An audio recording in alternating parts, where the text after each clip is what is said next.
పూర్తి వివరాలు చూసే ముందు మా ఛానల్ ని సబ్స్క్రైబ్ చేయడం మర్చిపోకండి. శ్రీ గురుభ్యో నమః.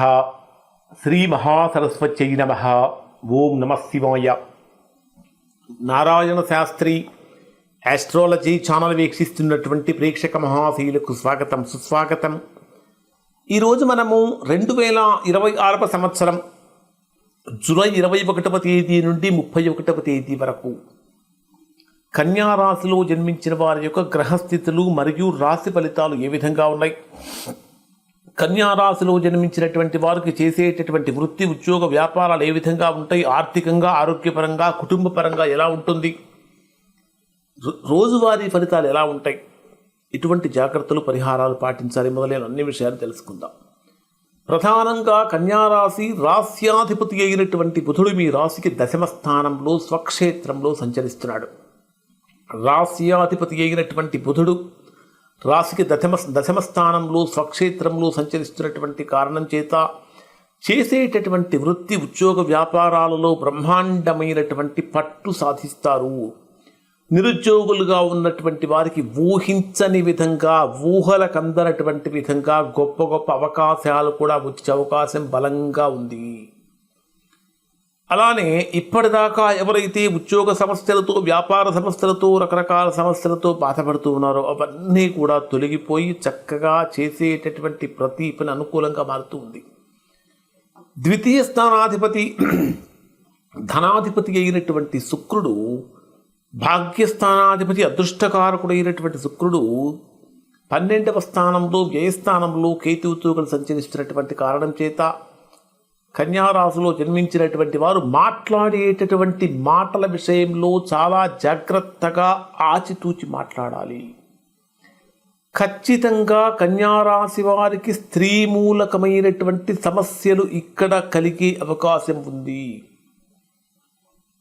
తృతీయ స్థానాధిపతి అష్టమాధిపతి అయినటువంటి కుజుడు 9వ స్థానంలో సంచరిస్తున్నటువంటి కారణం చేత 9వ స్థానం అంటేనే బ్రహ్మాండమైనటువంటి అదృష్టానికి సంబంధించినటువంటి స్థానం.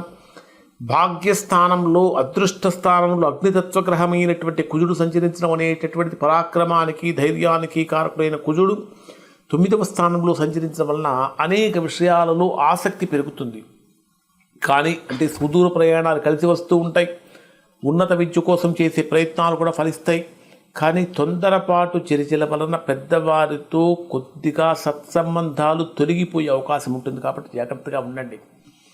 అలానే చతుర్థ స్థానాధిపతి అయినటువంటి, సప్తమాధిపతి అయినటువంటి గురుడు మీ రాశికి 11వ స్థానంలో లాభస్థానంలో సంచరిస్తున్నటువంటి కారణం చేత ఎవరైతే కన్యారాశిలో జన్మించినటువంటి వారు కుటుంబ సమస్యలతో, భార్యాభర్తల మధ్య విభేదాలతో, కొంచెం మానసికంగా అశాంతితో ఉన్నారో అటువంటి వారు కనుక ఇప్పుడు చెప్పినటువంటి ఈ రోజులలో కనుక ప్రయత్నించినట్లయితే విభేదాలు తొలగిపోయి అనుకూలంగా మారుతూ ఉంటుందని చెప్పాలి.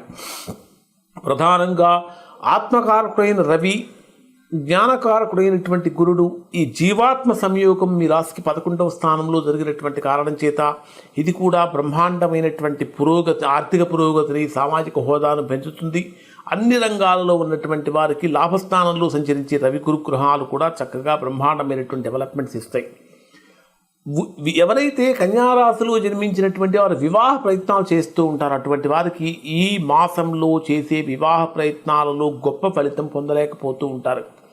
అలానే ప్రేమ వివాహం చేసుకోవాలనుకునేటటువంటి వారికి కూడా లవ్ ఫెయిల్యూర్ జరగటం, ఊహించనటువంటి విధంగా మాటల తేడాల వలన విడిపోయేటటువంటి పరిస్థితులు కూడా కనిపిస్తూ ఉన్నాయి. కాబట్టి జాగ్రత్తగా ఉండండి.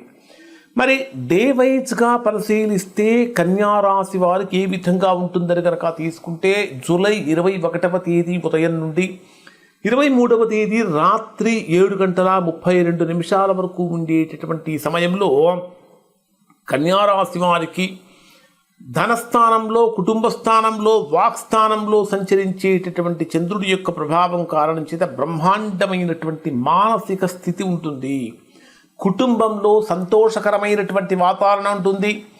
మీరు మాట్లాడేటటువంటి మాట తీరు ఎదుటివారిని బ్రహ్మాండంగా ఆకట్టుకుంటుంది.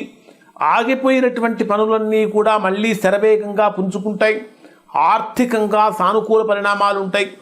ఏవైతే రావాల్సినటువంటి బకాయిలు, ఆగిపోయిన డబ్బులు ఉన్నాయో వస్తూ ఉంటాయి.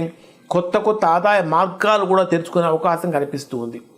23వ తేదీ రాత్రి 7:32 నుంచి 26వ తేదీ ఉదయం 7:35 వరకు ఉండేటటువంటి సమయంలో ఇది తోబుట్టువులతో కానీ మిత్రులతో కానీ చిన్నపాటి విభేదాలు కలిగే అవకాశాలు ఉన్నాయి.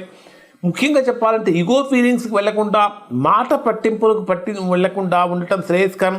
ప్రయాణాల వల్ల ఒకంత అలసట కూడా చెందే అవకాశం ఉంటుంది. ఆర్థికంగా కనుక పరిశీలిస్తే మీ పనితీరు ఎలా ఉంటుందని కనుక తీసుకుంటే ప్రతి పని కూడా చాలా ఎక్కువగా కష్టపడాల్సి వస్తుంది. అయితే పట్టుదలతో సవాళ్ళను ఎదుర్కొంటూ ఉంటారు, సవాళ్ళను దాటుతారు.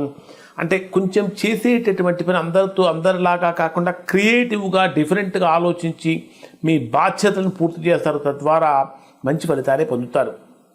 ఇక 26వ తేదీ సాయంత్రం 7:35 నుంచి 28వ తేదీ రాత్రి 7:50 వరకు ఉండేటటువంటి సమయంలో ఇది మీకు ఏ విధంగా ఉంటుందంటే మనస్సులో మనస్సులో ఉన్న ఒత్తిడంతా కూడా తొలగిపోయి కొద్దిగా ఉపశమనం లభిస్తూ ఉంటుంది.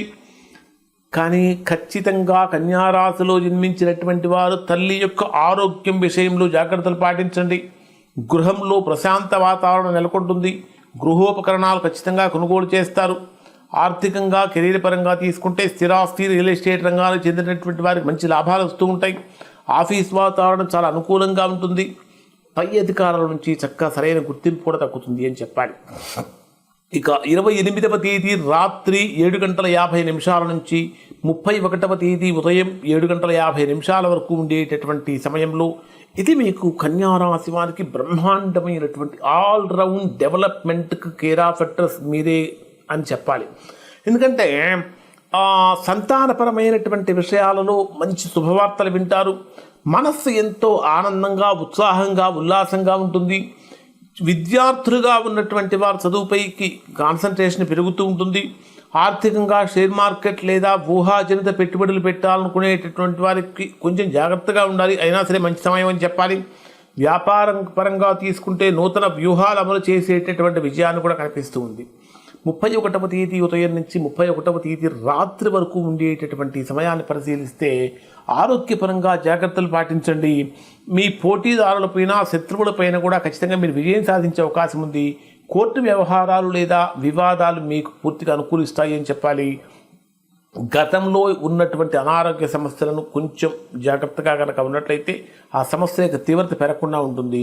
ఓవరాల్గా తీసుకుంటే ఈ 10 రోజులలో కన్యారాశి వారికి అంటే ప్రతికూలతలన్నీ కూడా పోగొట్టుకొని మంచి శుభ ఫలితాలు మరింత పెంచుకోవటాని కోసం ఖచ్చితంగా మీకు కొన్ని 12వ స్థానంలో సంచరించేటటువంటి శుక్రుడి యొక్క దోష నివారణ కోసం ఏం చేయాలంటే ఫస్ట్ అనవసరమైన ఖర్చులు తగ్గించుకోవాలి.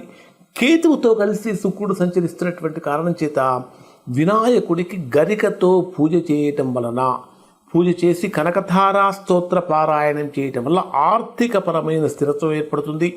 అలానే 23వ తేదీ నుంచి 26వ తేదీ వరకు తృతీయ స్థానంలో సంచరించేటటువంటి చంద్రుడి యొక్క నీచస్థాన దోషం తొలగిపోవటానికి ఖచ్చితంగా శివాలయంలో శివుడికి పాలతో అభిషేకం చేయటం చాలా మంచిది. ఈ పరిహారాలు పాటిస్తే మంచి ఫలితాలు పొందుతారు. ఇప్పుడు చెప్పినటువంటి ఫలితాలు అందరికీ వర్తిస్తాయి, 90% మందికి వర్తిస్తాయి. ఎవరికైతే వర్తించడం లేదో, ఇంకా ఎవరైతే తీవ్రమైనటువంటి ప్రతికూలతలు పొందుతూ ఉన్నారో దానికి కారణం ఏమై ఉంటుందంటే వారి యొక్క వ్యక్తిగత జాతకంలో ఏర్పడినటువంటి దోషం యొక్క ప్రభావం అయి ఉంటుంది.